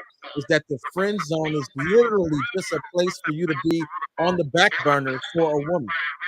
But hold on. Let me clarify. No. Let me clarify that because it's not like this person is on the back burner waiting for me. So let me clarify my statement. It's not like this person is on the back burner waiting for me. We're talking every day. He's my best friend. But I might reach out and be like, "Hey, big head, what you been up to? You got a girlfriend? You got a girlfriend? You got a wife?" Because I'd rather go to something that's a little more comfortable than to go outside of my comfort zone after 27 years of marriage and try to find something that's going to probably let me down. So, I mean, I'm just trying to be a little unbiased when it comes to like 27 years with one person and 3 children. Because at that point, like me personally, if Billy leaves me tomorrow, I'm not looking for nobody, if I'm being honest. But if I were to look for somebody, I would probably try to find somebody that I'm already comfortable with. I wouldn't be going out to the club and trying to meet somebody new. All right, so in that same scenario you said, I'm gonna tie it into the satire skit. So what happens, and I'm not saying you, I'm just saying in a hypothetical scenario, it could be any woman. What happens when that woman, after 27 years, let's say hypothetically, let's say what's his name's Blair Underwood's ex-wife, call up her homie from 27 years ago and like, "Hey, big head, blah blah blah," and he'd be like, "Hey, you remember that time we were sitting in the car and I was like, I fucks with you heavy. I would never want to cross them boundaries. You know, I always respected your relationship. And then you shitted on me right in front of my face and said, 'Hey, you gotta,' you know what I'm saying?" I mean, let's be real. Women deal with that on a regular. It just feels weird when a man got to deal with it. Look, the friend zone started, in my opinion, with a woman, not a man. A woman was probably put in the friend zone and got piggybacked on faster than a man being in the friend zone and got piggybacked on. I'm not saying It's the fuck zone. The fuck zone. Let's get it Okay, started. okay. I like that. You know, that's part of Keisha isms right there. The fuck zone. You There's a know, lot. women is There's a lot. always in the. We be chilling in the fuck zone. You There's know, we just there's waiting a our little turn. Waiting our little turn. There's a big difference though, and this is just me speaking hypothetically. You know, y'all may not know this, but I am a man, and Oh man, I from didn't what know you Word, changed your identity. word, Yeah, right. I'm glad that you're proud and willing to step out on that, man. We my just All right, never he knew that him. was, you know, him, that was a man right there. You know. Yeah, my pronouns he him. Got it. he, yes, but no, but to what Maurice is saying about the the F zone is the difference between the F zone for men and what I assume, because I'm not a woman, so this is an assumption. Y'all women can correct me if I'm incorrect, but my 70-30. assumption, Correct me 70-30. if I'm correct. you know, but for like he said, for men, the F zone is just that. The F zone is I'm calling you at 2 o'clock in the morning. I don't want nobody to even see me and you together in person. You know what I mean? Like you might not necessarily be what my type, aesthetic. You might have a little extra. You might be a little extra pounds. You might be ugly. It might be a real, Get to the point. you know. But then on the flip side, it's like what old girl said it in the skit. I wish more guys were like you because of you have all of these qualities that I'm attracted to.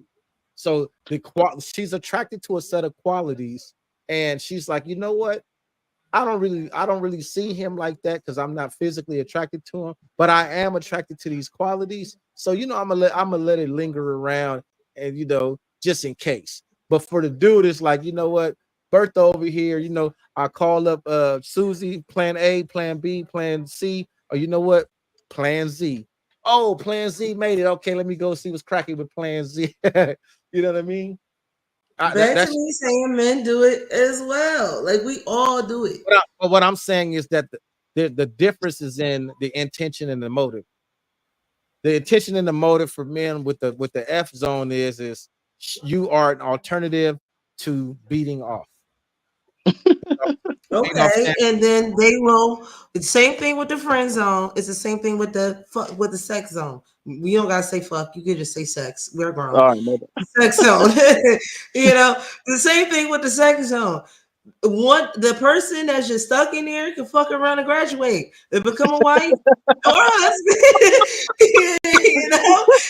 And then are we gonna be like, well, should we all put them in the fuck zone? Like we're not saying that, are we? We're not saying that. That's Some usually people just graduate off the friend zone in the sex zone, and some people don't. I would have to say in defense of all men, and I'm being male biased right now. I'm throwing 60-40 out the window. I'm being biased. And I'm speaking for all men. That happens when we get comfortable and slip up and start bareback. My God, no, we don't care about the No, excuses. it's not just that. It also comes down to like laziness. All right, a certain level of laziness where. Right?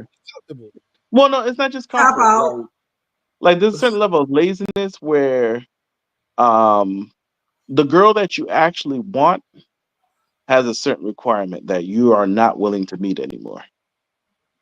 So then you start working down the ladder. It's like, all right, who's here amongst my level? Elimination. Yeah. So The here's a same question that y'all probably already, like I said, I'm sorry for being mad late because I'm sure y'all covered it already. So like, do most of the times from what I see is that when women put men in the friend zone, it is typically because they're not as physically attracted to that man, but like you just said, they're attracted to the qualities of that man, and that's why they keep them around. So what's the reverse on that? What is the male side of, because men put women in friend zones too. So what's the reverse of that? That was the sex zone. Sex zone. Oh, The sex zone. The sex zone. Men will sex zone a woman, and that's all she would be used for. And everything that they said about, she just the woman being just attracted to his attributes and not him physically is the same shit that men are. They just attracted to her probably physically and none of her attributes. Like It's a So, it's a here's warm the sex thing. So, life. I'm gonna use somebody for an example, not because I think she's like hideous or nothing like that. But let's talk about like somebody like Lizzo, right? So let's say a dude is smashing Lizzo, right? But like Tim said, he only smashing her at 1 and 2 in the morning. He ain't taking her out to dinner. He don't really want to be seen with her. But the qualities of her is good. Like every time he come over, she fixes his plate. If he needs something, she's there for him. So is that the same equivalent? well, that would be like very, very symmetry-ish. Like, That's yes, ideal they side both chick. not That's definitely physically ideal side chick. Okay. no. Yes, you're right. You're right. The men ain't going to agree or going to admit it, but yeah, you're right. Yep. Yeah, because she Yeah. could be the best. Like she can make your lunch, she can make your plate, cook dinner, fold your clothes, but you won't treat her that way. But you'll tell your homeboys, "Oh no, that's just my homegirl. You know, we've been kicking this since we was in high school, and that's just my friend." But on the low, you over there all the time, but you're not showing her off because she's not pleasing to the eye for other people, and you don't want to be seen with her. And I guess it Mm-hmm. kind of could be the same thing with the men too, where okay, this dude's a nerd. He ain't got no swag, and he ain't this, he Right. ain't that, but he treat me good. But you know, I don't want my friends to know that I really do like him. So I'm just That gonna part. keep him in the friend zone. That sounds like an equivalent exchange right there. Absolutely. I'm going to agree with you. Like, if anyone tries to make that something totally different, no, because men are held on a different stand. I ain't trying to hear none of that. We all human, and that sounds about right. That sounds about right. Women friend zone men, and men that put women in the sex zone. That's just all she good for. And so she graduate out that joint. And maybe he may graduate out being just, the friend zone. He didn't even graduate the side deck, so there's that. Hey, matter Where of may fact, be I from? even look Morphine. I even got one more for you. Like that's how you like. Let's say they had a female and she was, I'm about to let's go to say, the store. overweight. She There's a wasn't lot that of background fine, noise. she I was can't hear cute, you. and they used to friend zone her. But then Go they ahead. see her like 10 years later, and she done lost all that weight, and she looked good, and she got something going for her. Then they like, hey, what's up, mom? How you doing? I ain't seen you since we was in high school. You look good. But Mm-hmm. back then, she was in the But then, friend zone or the but sex zone. yeah, that's a little bit different. That's kind of like the guy that was all nerdy and was scrawny, and then all of a sudden he put on muscle. He worked out. He making money now. That's more of that equivalent. I mean, it's quite the same. At the end of the day, we're both talking about how two parties have good attributes, good characteristics about themselves. They're just physically unappealing to the person that they should be with, and that is the poetry of most of these discussions that we have on the shows. Whether it's Jessica's show or whether it's me and Timothy's show, Jessica and Detrick's show, it's the same conversation. It's two parties that are not particularly physically attracted to each other, but they are probably very compatible, very, very compatible. And they're both caught up on the physicality of everything, looks, body, the whole thing, you know. Right, right. So I just think that in this conversation with Blair Underwood, maybe that's exactly what she was. Maybe she was in the sex zone and he was in the friend zone, and they just both graduated. Right, like That somebody sounds said, cute. I because don't I believe agree it. with that. Because like somebody had put I had put the comment on the stage earlier from information thing that said they had sex. He's just trying to protect the image of his ex-wife and not make a fool of her. And that's actually And possible. That's very plausible. that could be very much so. There could have been, sexual, intimate. Well, let's use the word intimate relationships between him and her throughout their marriage. Um, but again, after 27 years, and I'm thinking of this as an older person, and that's the point that I'm trying to bring to it. As an older person, after 27 years of marriage and children, I'm not going out to look for something new. I'm probably going to go and try to rekindle something older if that person is available. Let me make She that said clear. she's gonna become an Especially evangelist and try to when convert you're older. somebody. But that's the thing though, Especially is when that you're it older. isn't. Yeah. But it isn't that's the thing. That's the point I keep saying that y'all I don't know if y'all catching it. It isn't a rekindling. He left his wife of 27 years to marry his best friend of over 40 years. He left. Yeah. That's a big So difference. during that's what I'm saying. So during this 27-year marriage, he and his best friend cultivated this relationship to the point to where he says, "Okay, I'm going to leave her now, and we are going to get married." Now I can agree with that.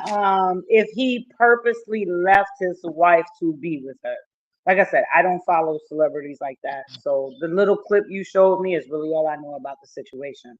So yes, if he purposely left and then married her, then they had that planned way in advance. That this wasn't something that just happened overnight. Um, so yeah, I definitely agree with that.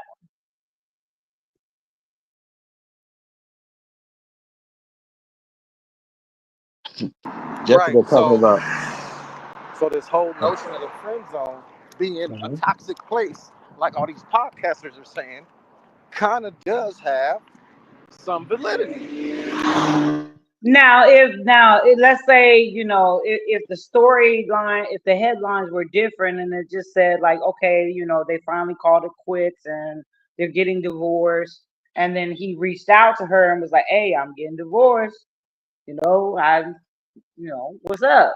Then I would look at it a little different. But if he genuinely left his marriage for her, then that's a different story too. So I have to read into it. Like I said, that little clip is Right. all I And really know about it. I'm with you. I don't like to follow celebrity stuff either.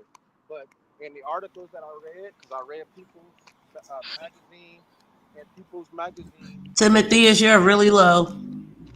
yeah, I know, because I went mobile. I had to run to the store real quick. No, you better now. You're much better now. Go ahead. Oh, okay. I was saying I read the articles earlier on the show, People Magazine, and the People Magazine that video I played is just AI basically reading what People Magazine says, and People Magazine says that he left his wife of 27 years to marry his best friend of over 40 years. So that is what it is. So, like I said, this is just me being an inquisitive thinker.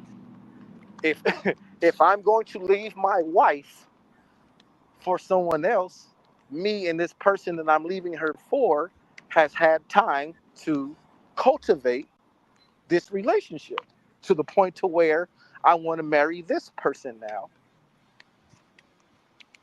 So so therefore the friend zone, absolutely, using this example, is a toxic place.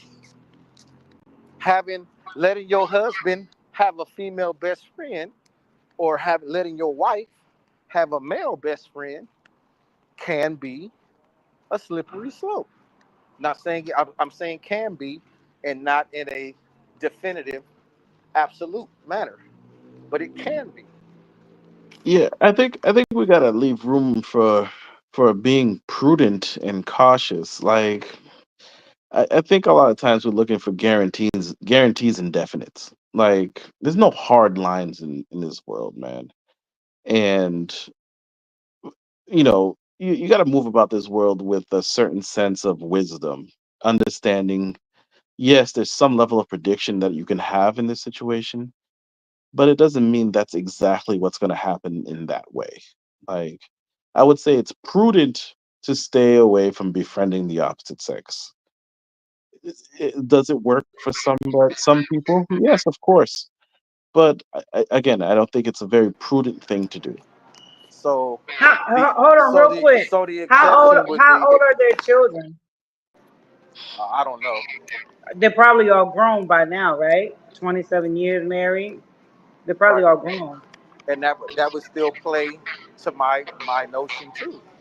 My notion of they cultivated this relationship and they were like, let me just wait till the kids is grown.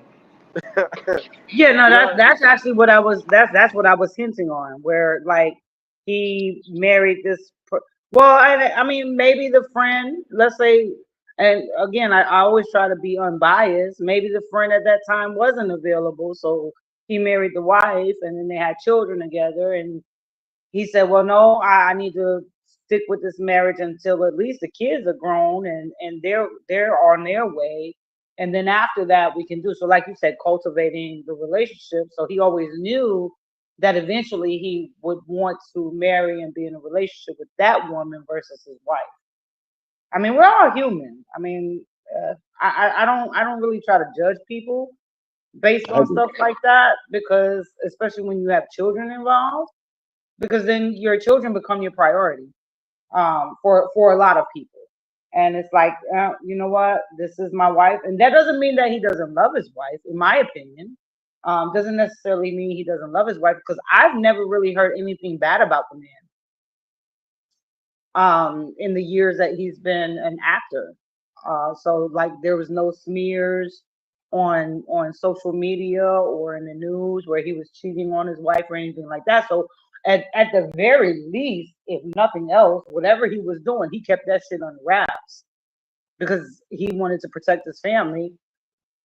I'm not saying it's right, but I can at least I don't want to say applaud, but I can at least respect that whatever he was doing, he kept that shit on the low because I never heard anything bad about him. I mean, that's a quality side chick. Quality side chick knows how to keep her mouth shut.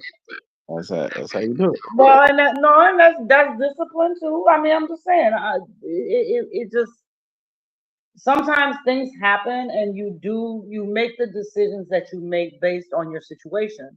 So if I have 3 children with Billy, right? I'm gonna use myself. Me and him, we have 3 children. Let's say 27 years from now, it's not gonna happen. Let me make that clear. But let's say 27 years from now, I'll be like, you know what? The kids is grown, they in college. We ain't been on the same page. You know what? I'm not feeling this no more. But at the very least, I stuck it out to make sure that my kids was good and that they were raised in a 2-parent household, and had the benefits of having their mother and their father around. And a lot of people think that way. So I'm not gonna just like try to shame him as a bad guy because he did what he did because I don't know. I'm not in that household. I and can't see I what you can't just speak to said what right happened. now. What you just said right now was the Kevin Samuels message. So anybody that's watching, that's red pill, and y'all disagree with what she said, you contradicting the Godfather. The Godfather says if you got kids, and you supposed to before you go out and do something, try to build a relationship with a man. You wait until them kids is grown. You don't bring a man in and try to force the responsibilities of children on that man. Facts. I agree. I actually agree. I would never, like I said, even if tomorrow, if I fart tonight and Billy doesn't like the way it smells and he leaves me, guess what? It's not nobody else's responsibility. But at the same time, I'm just saying that like we a lot of times as parents, if we make the decisions based on our family dynamics, we've had in decades and hell centuries, we've had people whose wives have had children out of wedlock. We've had husbands who've had children out of wedlock, and they did not break up their families for that because they said, you know what? Okay, we already have 3 kids together. Here's this extra kid. Yeah, I know it ain't mine, and for both sides now. But we gonna make this work because what we not gonna do is we not about to disturb these children. And then a lot of times, once those children get grown, it's like, okay, we did what we had to do. We stuck together. We raised these children.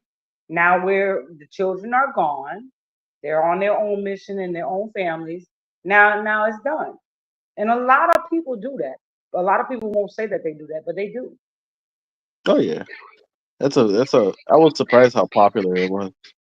where they're like, they stick it through for the kids, and then once the kids are old and grown and out, they were like, all right, they dap up their spouse. It's like, it was nice And that's knowing it. you. And that's Yeah, the old school way though. That's the old school way. The old school way was like that. The new school way is yeah. don't stay in a situation where you're unhappy. Why sacrifice your happiness and settle just because you had kids? Why why put your children's happiness before your own type shit? And then at the same time, a lot of these, and I hate to be biased, but a lot of the Speak women up. I hear your footsteps louder than your voice. a lot of the women that say this tend to be the ones that will shame men, like, oh, just because I got kids don't mean that I'm less of a woman, that I'm worth less. They got a daddy. I don't need you to do nothing, but as soon as you get with them, they got a problem that you're not taking them to the park, but you're taking your kids to the park. Well, that's just like me, and because I always like when I see situations, when I read like the "Am I the asshole?" posts and all the different marriage and Kevin Samuels, I always try to put myself in their situations when I read them. So let's say Billy cheated on me and he had a child with this woman. I'm not gonna lie to y'all. I'm not breaking up my family over that. We'll make it work. Now, once those kids are grown, it might be a different story. But what I'm not gonna do is I'm not gonna flip my home and my children upside down over it. I'll just deal with it. Because my priority as a mother is first and foremost my children. Right. So with that same scenario, I want to flip it. You get pregnant by another man. So now he's in the house and he sees a baby that's here every single day that's not his baby.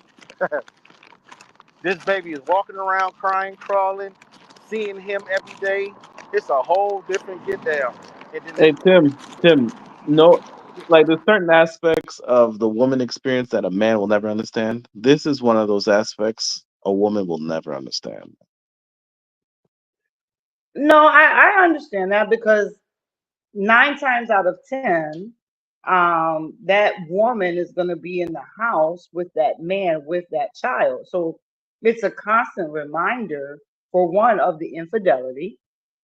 It's a constant reminder that that is not your child, but you are raising that child.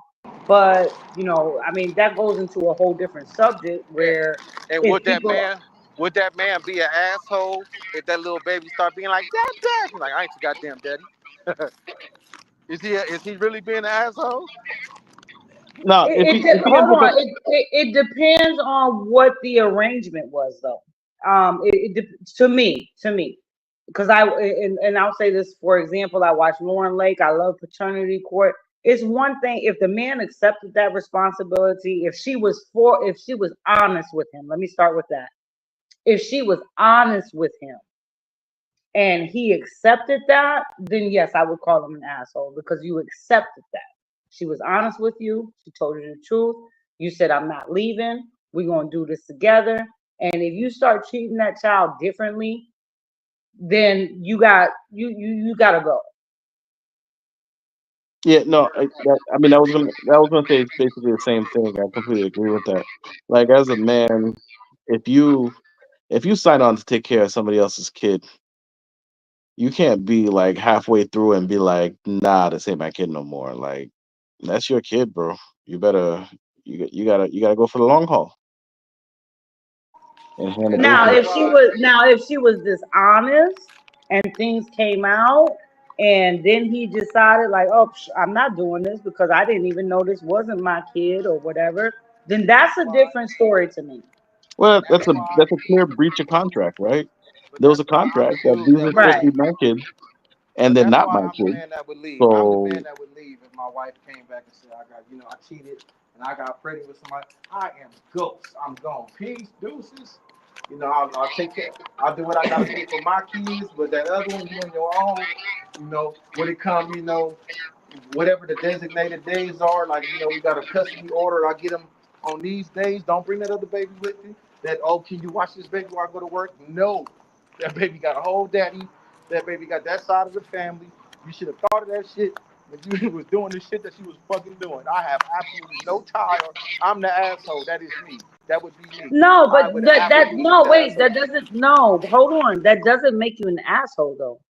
That makes you say you made a decision, hopefully based on the truth. Hopefully she was honest with you from the jump, and you say, you know what? Nah, we got 2 kids or we got 4 kids together. That one's not mine. I'm gonna continue to take care of these 4, but I'm not taking care of that one because that's not my child.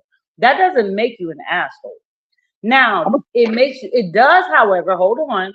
It does make you an asshole if you say, you know what, babe, shit happens. I'm glad you were honest with me. I'm not going anywhere. We're gonna make this work. And then when the baby start crying, you just walk over it. You just take a step over it and keep it moving. Or when the baby needs something, you're not doing nothing. Then that becomes a different scenario because you agreed to say I'm gonna make this work because I don't want to turn my household upside down. So if you agree to that, then you need to stick to that. And if at any point in time that you feel that you can't stick to that, then you need to be honest and say, you know what, I thought I could do this, but I really can't do this. We need to go ahead and part ways. And that's Yeah, why I would leave from the gate because I would be that dude that the baby crying. Hey, you better get your son. it's my ex-wife pulled something similar. Um, she after we had done split up, she went and you know, I guess pseudo adopted a daughter. And now every time I went to go get my kids, she tried to throw her daughter on. So like I was gonna take my kids to go like mini golf and go bowling, do whatever, do all these things with my kids. And she was like, "Oh, take this girl with take her with you so she can hang out with the boy." I was like, "All right, I'm taking them." I was straight up saying, "I'm taking them to go bowling. I need money for bowling." What do you mean you need money? I'm like, "I need money for bowling because this is your child." What do you mean? Yeah, this is your child. And like there had to be that clear, distinct boundary as to what was going on because And you I weren't told them, wrong for that. I want to say that as a woman, I don't "Oh, think that you're wrong for that. no, even if I was, there's no way I was gonna do that because it was just like it's one of those things like there needs to be And a clear-cut that's what boundary. I'm talking about, Maurice. Even if I was wrong, I wouldn't shit. No, there needs to be a boundary, and it's one of those things like if I don't draw a boundary here, what am I doing here? But I think we're getting away from it. But the initial comment was if the person accepts that responsibility Yeah, no. versus being thrown into that responsibility. There's a whole difference with that. If But they accept it, then guess what? You have to deal with it because you accepted that. If yeah, you no, didn't accept it from start, then yeah, no, absolutely. You do what the hell you do. yeah, no, I totally agree with that. Um, I guess there's a certain aspect to just speaking more from I guess my experience and my perspective, where you'll have the woman try to initiate that responsibility onto you and kind of guilt you into it, which is something that needs to be, there needs to be a note taken about it, I get it. I get it. Like I said, I just wanted to It's make sure like we came back to you're not an asshole. If as long as you did not say, "Hey, I'm taking responsibility of this child. I don't care if this child is mine or not biologically. I'm gonna do what I gotta do. I'm gonna do this. I'm gonna do that."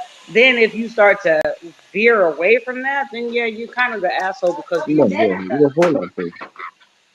Because you accepted that. it Again, but goes back to that. if It goes initially back you to that. say if initially you say nope, I'm not for this, I'm not doing this, then that does not make you an asshole. That makes you're standing on your 10 toes. You're standing on your Yeah. boundaries, by and with an all right. Yep. That's the You contract. know, I it didn't goes sign back. that It goes contract. back to that old meme from a couple years ago with the dude brought McDonald's for his son, but not the other kids. And she was like, "Get this McDonald's out of here! You can't Yeah, bring McDonald's for one baby, and yeah, I got 6 babies. You should have brought McDonald's for all of them. I'm about to let this baby sit here and eat McDonald's in front of all the other kids, and they be jealous that they can't have no McDonald's. If you're gonna bring McDonald's, you gotta bring McDonald's for all the Yeah, kids." no, I yeah. didn't agree with that. That's Because exactly that pressure yeah, that I was talking about that men will experience in these situations where all of a sudden there's this other kid that's not yours, that's all that's hers. That now you're in this situation where all of a sudden you got to figure out how you're going to maneuver the situation without upsetting her too much that she starts restricting access to your kid. I agree, and I didn't agree with that. For all that, then go get your kids some McDonald's. The But then ones again, that ain't here. it goes to the other guy that decides that he is going to buy McDonald's for all the kids just so he can continue seeing access to his kids. So it ends up being like a hostage situation. I see that too. In y'all see that too. But again, like I said, I just wanted to be very clear. Like some men do accept that responsibility, and you have to realize you accepted the responsibility. Now, if at any point in time you change your mind, you need to say that. You need to say, hey, you know what? Let's say, the woman gets pregnant. He says, okay, I'm not going nowhere. And then, like, let's say a year later, the baby starts to look like the other man, and he's looking at this kid, and it's like, oh, I don't think I could. I thought but I can't do this. That's when you say, you know what, babe, I could do this. I can't do this. I'm still going to take care of our children, but me and you, we're done, and I'm going to take care of my kids, but I'm not going to be a part of the child's life. I mean, the shit happen more often than people actually acknowledge. Because I watch paternity court all the fucking time, and it's crazy. I It's think that's an crazy. option. I think that's an option a lot of guys overlook.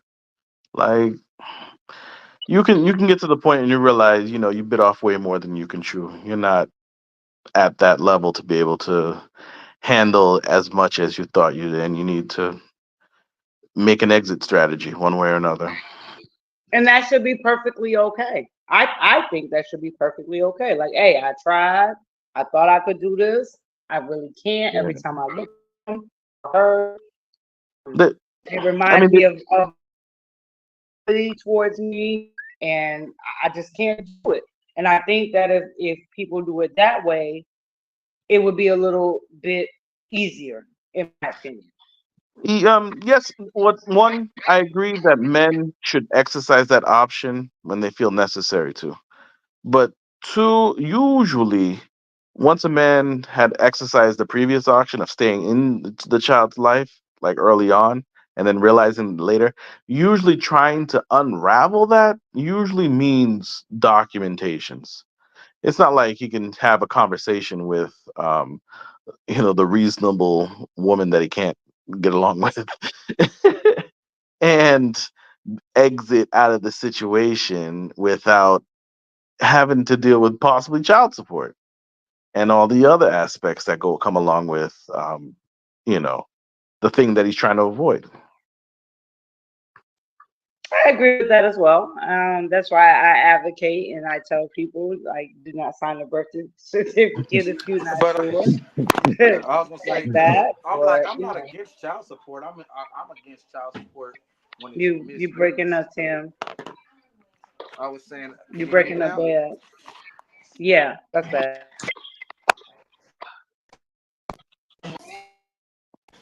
Can you hear me now? Yeah. Yeah. Okay. I was saying that I'm not against child support when it's for your child. Person should absolutely be responsible and take care of their child. Like a lot of these arguments that I see men make, oh, she gonna put me on child support. Okay. And how is it bad for you to have to take care of your child? How is that a negative for you to Yeah, no, take I think responsibility for something that you brought into the world? I'm a little bit nuanced when it comes to child support. Like I feel like child support is for negligent fathers, not for involved fathers. Like why is the government getting involved on how you take care of your child financially? But that's literally the way that it's built.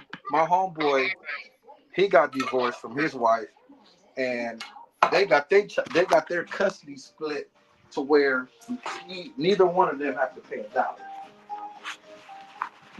They, he is a 100% active father. He has the kids 5 days. She got them 5 days, and it alternates around the weekends. So that way the weekends alternate to where they have every other weekend. And that's how it should be. I Yeah, it wish more people. I wish sounds like a more people. 50-50 scenario. Right. But I wish The thing more about people. it is a lot of people a lot of the men that advocate for no child support don't want to do that. They just think that they can just go, hey, these is your kids. You have these babies. Yeah, no, we agree because if you're okay, I'll give you me and Billy always talk about the what ifs, and we've talked about these things. And like if Billy left me, I'm not putting him on child support. For what? Why do I need the government involved in my life? I don't need them involved in my life. Take care of your kids. You get them when you want them. I get them when I want them. If they need school clothes, we go half and half. We're gonna do the damn thing. Now, if you have an active father, yeah, no, hell no. Why are you putting him on child support? I don't believe in that. Now, if you have a deadbeat ass daddy, then you might have to Yeah, put him on child support. yeah. Hit him with that child Unfortunately, support. Hit him over the head with that child support. yeah. Okay. Now, what about the instances where I want to hurt him the way he hurt me? That has no place in a court of law. No, Zero that place. shouldn't have nothing to do. That shit, Yeah, that's it should, vengeance. That's it not should, justice. right. It's vengeance, but it happens. That No, we know it happens. It shouldn't. It's one of those things that I completely disagree with. That you can use the. I mean, women have been using the law and police as clubs against men for a while now. Ain't nothing new. yep, he hit me when he didn't hit you. Then he go to jail, and then you calling him, I'm sorry, and you put money on his books. Yeah, Yeah, yeah, yeah. I just seen that 1,000 conversation times. once. Me and Billy had a conversation once. I said, I don't want alimony. I don't want child support. I don't want none of that. I'm a grown ass woman. I can go out and work and pay my own shit. But when it's time for this football, you better come. When it's time for school supplies, you better come through. If both people are active in the child's life, there should be no child support. Period. That's if y'all got 50-50 custody and y'all do 50-50 on finances. That means you don't get child support. He don't. My father and my mother never got child support from my father. The only dumb shit that I see that my homeboy that was just telling y'all about go through is that him, his ex-wife do shit like, how come the clothes I sent him there with didn't come back? And he like, because the clothes that I sent him to you with didn't come back. Like, what the heck are you talking? And Right. he said one time she drove all the way to his house, went through his closet, and picked out all the stuff that she bought and had it come back and took it with her. And he was like, so what the fuck they supposed to wear? Because all the clothes that they wore to your house is still at your house. Are you saying you didn't wash them? And you just got them, you just got dirty clothes at your house that you didn't wash because they're clothes that I bought? Like, what kind of dumb shit is that? So there are instances where stupid shit like that does occur for no fucking reason, other than somebody want to be fucking stupid and bitter. But I will say this to Tim for what Tim said. Unfortunately, you have a lot of women. You have I'm not gonna lie. I'm gonna be fair. You have too many women out here who only do that out of because they're not because they're They're not. Say it again. whatever, Work it up. and that is why they put him on child support. Not Break because it up. he's not Say a it good again. father. Say it again. You was breaking up. But you don't got him on child support. They got 50-50 custody. But she do shit like that with the clothes. But that's what I'm saying. Is a lot of women, unfortunately, they do put men on child support simply because they're angry at the men because they cheated on them. They don't want to be with them, whatever the case may be. That part I do not agree with. Just because the things didn't work out between the two of you doesn't mean that you have to try to throw this man under the bus if he is doing what he is supposed to do. Now, if he's not doing what he's supposed to do, you goddamn right. You take him to court and you get your child support because you didn't make that child by yourself. Period. But if he's giving his all and he's doing everything that he can, then give that man the opportunity to be a part of his child's life. Stop dragging his name through the mud because not for nothing, child support is on your credit report. Child support can hinder you from a lot of things. If that man's taking care of his child, let him take care of his child. Just like a lot of times these women, they'll get the baby daddy will be giving $500 a month. She don't think that's enough. So then she go to court and all to find out now he paying $250 a month versus $500 a month because he was greedy. Yeah, That's I my mean, opinion. And then yeah. they get mad when the man be like, "Well, the court said I only gotta pay $250. I'm not giving you $500. I used to give you $500 a month. Now you went to the court, put my name in the damn dirt. Now I'm on papers and shit like that. And now you gonna get this $250 Yeah, because I'm only legally obligated now to only pay. to only pay you $250. So I'm not giving you a penny more." Yeah, Yep. that's why a lot of times women do that, shoot themselves in the foot because she mad he got a girlfriend. Usually that's the reason too. It's like they can't accept that you've moved on with the life without them. Look, Whether but another they have a whole man living in their house. no, that's not the point. The point is Don't once for we what? leave, you can't be doing better than me. Exactly, but that's what I mean. They'll have a Yeah, whole man. They'll have a whole yeah, fiance, yeah. and they be like, "Well, now he got a new girl, and Man, he's don't have my spending baby. money on Don't have her that and, girl and around her my baby. kids." Don't have that girl around my baby. She got a Right? whole He's baby. spending money. She got a He's whole spending the baby. money on her kids that he should be spending on my kids. Yep. If he got all that extra money to be living over there, then he can be spending it over here. It's this concept of like that's her money. You And are her wallet. You let are me her be wallet. clear because I know that this is live. That's not all women. I'm trying to say that. Of course I'm not. We're not talking saying about that's a all, very not all subsect women, of women. but Very a lot particular of women. women do that. Yeah, this is a We're very not saying it's particular all set women. of Yeah, women. we're not saying it's all women. We know that. No, I'm just saying. I Just know like we not need to all. be Just like clear. not all. I know Yeah, we need not. to be clear Yeah, because just like we we are were saying, live. not all men But are I'm just saying. I'm yes. just clarifying No, I know what you're saying. my I understand yeah. because we live, so we don't want people to I don't want take. people to think like, oh, she's saying all women. No, not all women. You got some great mothers out here. I got one that refused to put hers, even though he was a deadbeat, refused to put him on court child support. It wasn't until like the third time she went to court that the judge said, "No, I'm tired of seeing y'all. I'm garnishing this check." Because she kept saying, "No, I'll just let him pay me.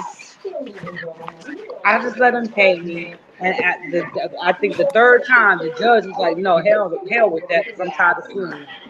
He not paying, is getting out his check." All right, But well, again, that's that deadbeat. I just came back and I'm looking at the looking at the what? Oh, that's why I got echo, huh? I thought I put this on you.